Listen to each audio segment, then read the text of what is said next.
South Africa have won the Rugby World Cup 3 times. Heroes and legends have been made as our men in green and gold have gone all the way to glory and lifted that Webb Ellis Cup.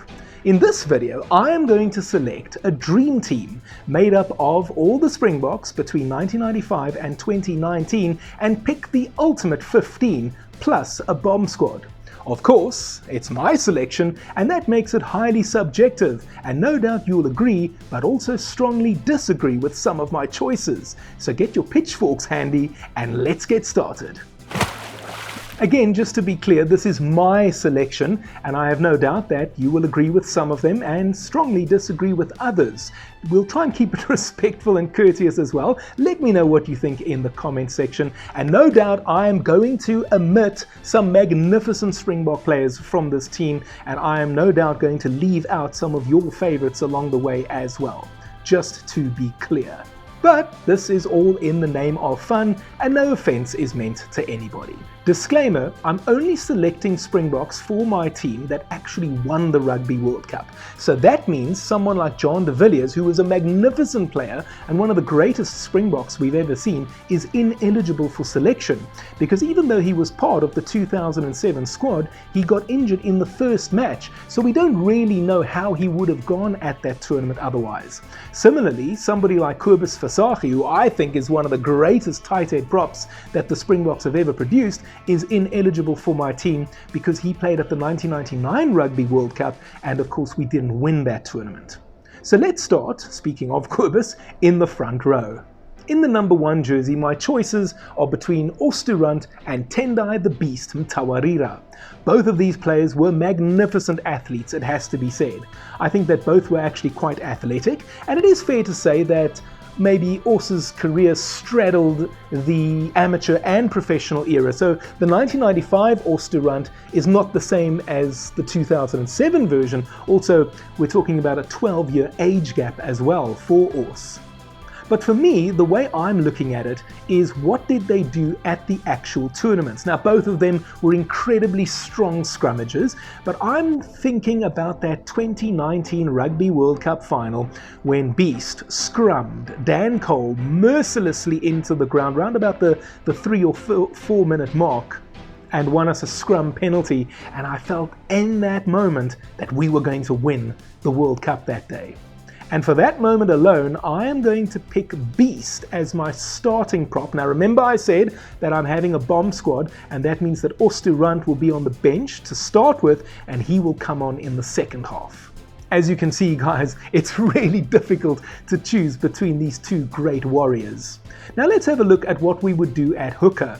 You got Chris Rousseau in 1995, John Smit, who was the captain in 2007, and then in 2019, Rassie Erasmus employed the bomb squad tactic. Bongi Mbonambi was the starting hooker, with Malcolm Marx coming on in the second half. And I am going to emulate what Rassie did in 2019. So as good as Chris Rousseau was, and as great a leader as John Smit was, I'm picking Bongi Mbonambi as my starting hooker, and I'll have Malcolm Marx on the bench, and he will come on in the second half to do some serious damage to whoever our opponents might be at the Rugby World Cup in this fantasy scenario.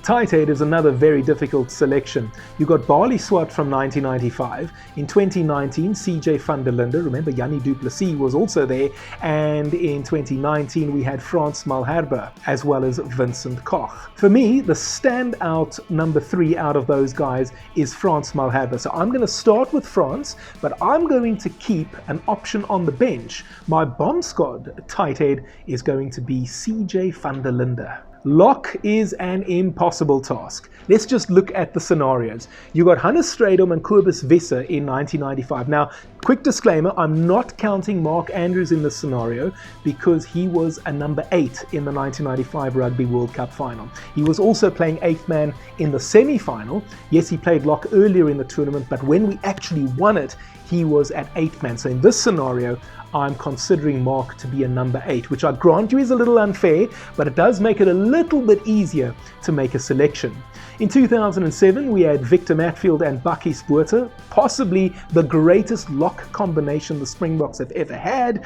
And in 2019, you have Eben Etzebeth as well as Loot de Jager. Now remember, Loot left the field in the first half because of an injury, even though he had been magnificent in the tournament up until that point. It's an incredibly difficult selection to make, and so what I'm going to do is I'm going to keep the combinations in this instance. So what I'm going to do is I'm going to start with Bakkies and Victor, and then I'm going to bring Eben and Loot on in the second half. So Etzebeth and de Jager will be part of my bomb squad. I'm also aware that there could be some serious hypocrisy at play here, some serious inconsistency, because I'm pretty sure I've done another video where I actually made a similar selection, but I went the other way around, or I may have done a combination of the two, and that just again shows you how difficult it is to choose between these wonderful Springbok warriors.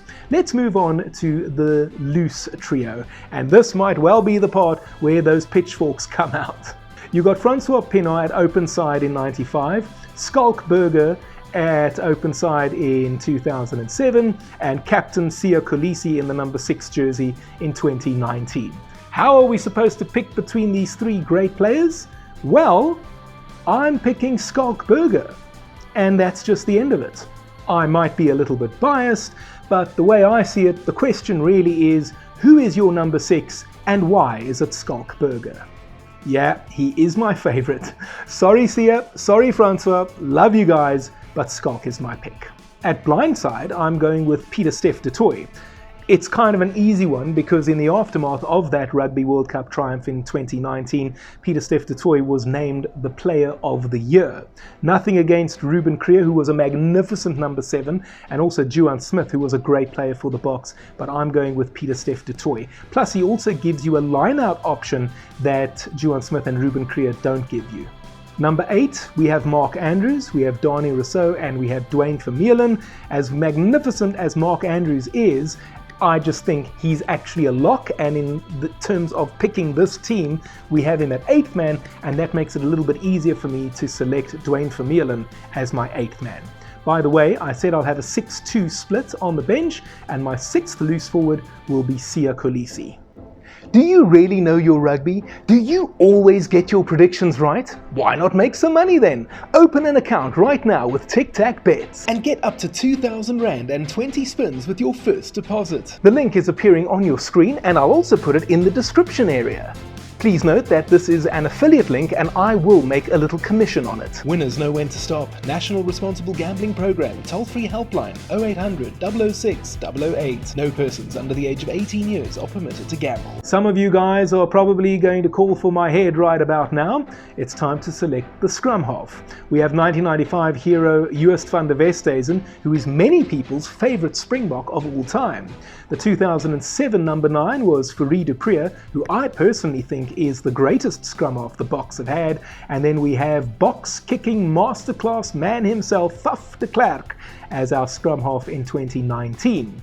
Well, you probably know where I'm going with this, given what I've said about each of these three men. Fourie du Preez makes my team as the scrum half. Fly half is a little bit easier for me to select. You've got Joel Stransky from 95, Butch James in 2007, and in 2019 we had Handré Pollard. Now, Pollard was the leading point scorer at the tournament, so that certainly brings him into the equation, but how can you ignore what Joel Stransky did in 1995? I think Stransky had the perfect tournament. He was excellent against Australia in that opening victory. He scored 22 points. He did well for the rest of the tournament.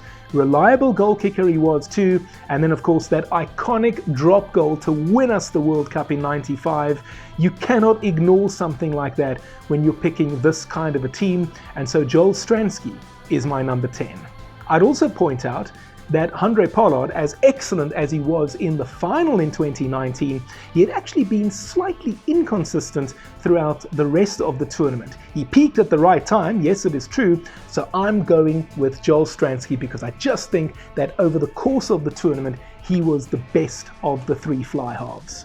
Now we move to inside centre. This is for me the most difficult position to actually pick, and that's because each of our 12s at the various tournaments were asked to play very different roles at the tournament. And it's actually my opinion that in the last 30 years of rugby, inside centre is the position that has changed the most in terms of what is expected of a player in that role.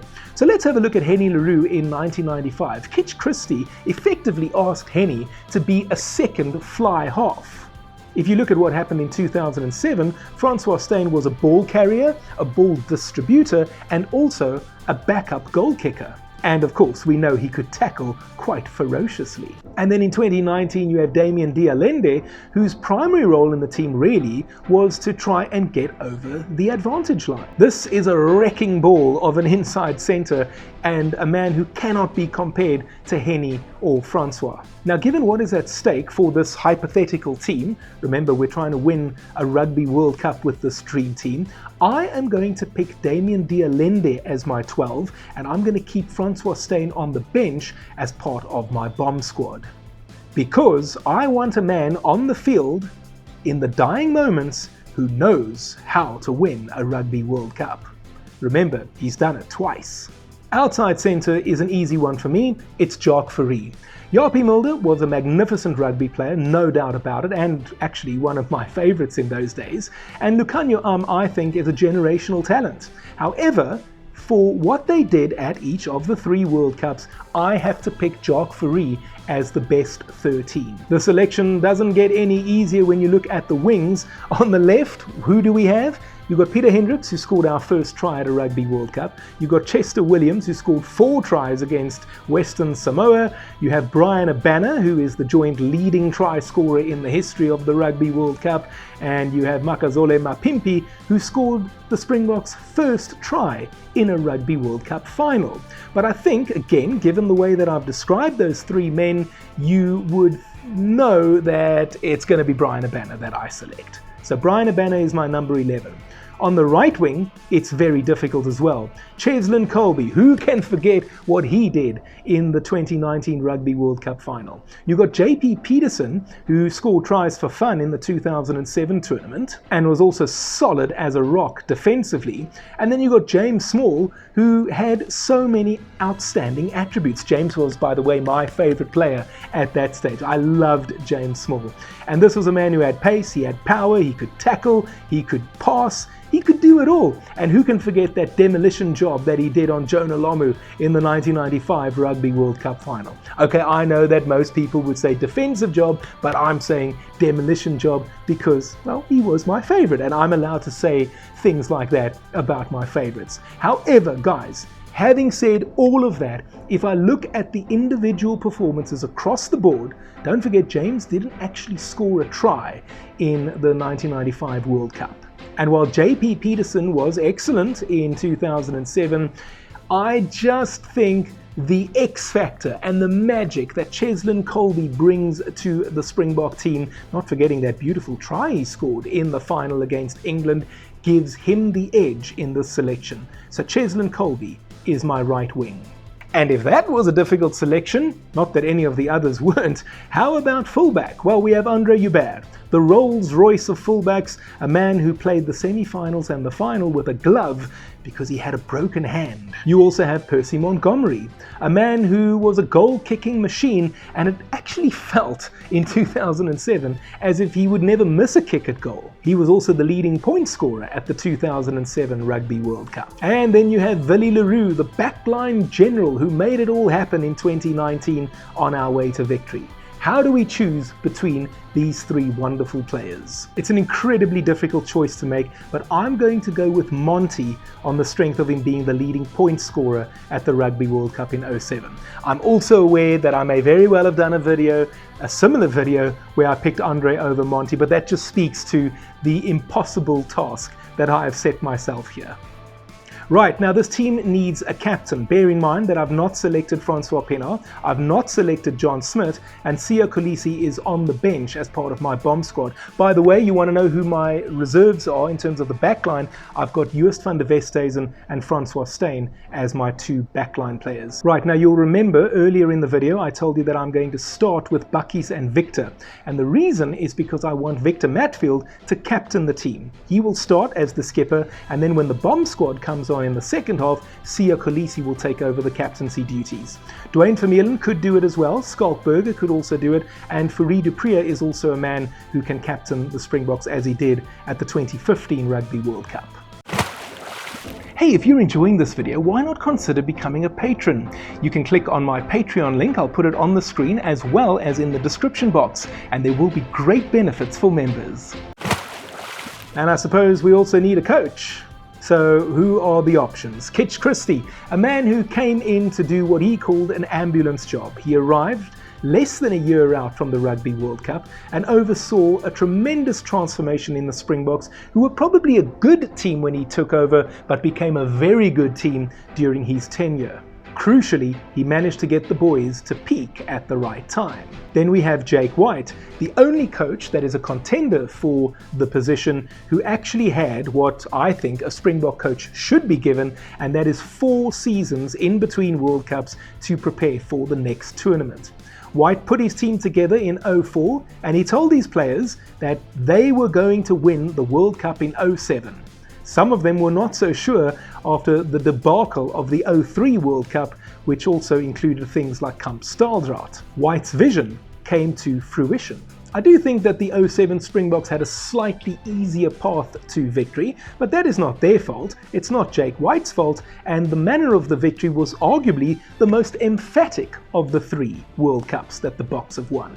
And then you have Rassie Erasmus, a man who took over approximately 18 months before the World Cup, so similar to Kitch in that sense, and he had to put a team together quickly, and he did just that, as we managed to, just like Kitch's team, peak at the right time and win the Webb Ellis Cup for the 3rd time. So how do we pick between these 3 men? Well, let's look at what happened at the World Cups.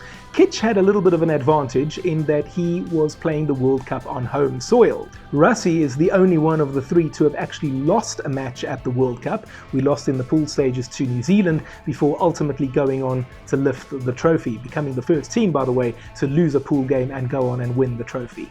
And then Jake White's team was of course the most dominant of the 3, as we almost steamrolled our way to victory, and who can forget that emphatic 36-0 annihilation of England in the pool stage. And so because SA Rugby did the right thing and actually gave a coach 4 seasons to build a team and prepare for the World Cup, and then we actually won the tournament in excellent fashion to boot, I'm going to make Jake White my coach for this team. So what do you think? Who is in this team that shouldn't be there? Who isn't there that you believe I should have included? Let me know in the comment section. Meanwhile, be sure to check out all of my other Rugby World Cup content. It's appearing on your screen right now. See you next time.